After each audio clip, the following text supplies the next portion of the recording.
En régulant le cortisol, par exemple, eh bien, ça nous aide à affronter le stress. Ça nous aide aussi à mieux dormir, ça favorise un sommeil de qualité. En régulant aussi nos pensées, nos émotions, l'activité physique nous permet de réguler notre humeur. Elle nous permet d'avoir confiance en nous, elle nous permet d'être moins anxieux. Un autre exemple, l'activité physique permet la neurogénèse, c'est-à-dire que ça va favoriser en fait le développement de nouveaux neurones, ce qui va stimuler mon cerveau. Donc, je vais pouvoir faire des choix de meilleure qualité, je vais pouvoir être plus attentif, je vais pouvoir avoir une meilleure mémorisation.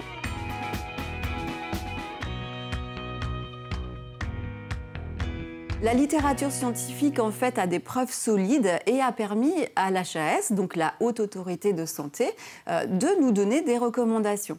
Un enfant, par exemple, devrait, en tous les cas, faire au moins 60 minutes d'activité physique par jour. Il faudrait un exercice plutôt aérobique, d'intensité modérée à élevée. Pour un adulte, en fait, nous devrions atteindre les 150 minutes par semaine ou 30 minutes par jour. Alors, un petit repère quand même, parce que là, je vous parle d'exercice aérobique.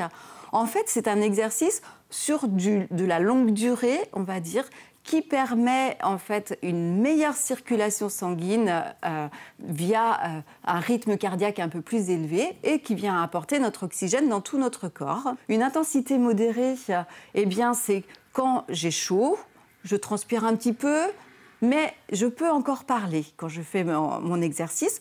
Par contre, une intensité élevée, au final, eh bien, je transpire beaucoup, j'ai très chaud, mais je ne peux pas parler parce que je suis très essoufflée. Voilà quelques petits repères. Ce qu'il faut se dire, c'est que les recommandations, elles sont là, elles sont bien présentes, mais que ce n'est pas toujours facile d'y aller. Donc, bouger un petit peu, chaque jour un petit peu plus, c'est déjà bien.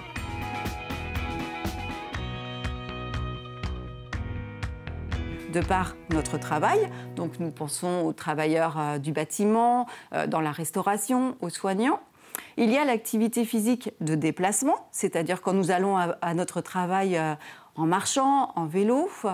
Il y a l'activité physique domestique, et oui, quand nous faisons notre ménage, en fait, nous faisons de l'activité physique. Il y a de l'activité physique de loisirs, donc on pense au jardinage, à la marche. Et enfin, il y a l'activité physique sportive, en fait, où là, l'objectif est vraiment d'acquérir des capacités dans une discipline.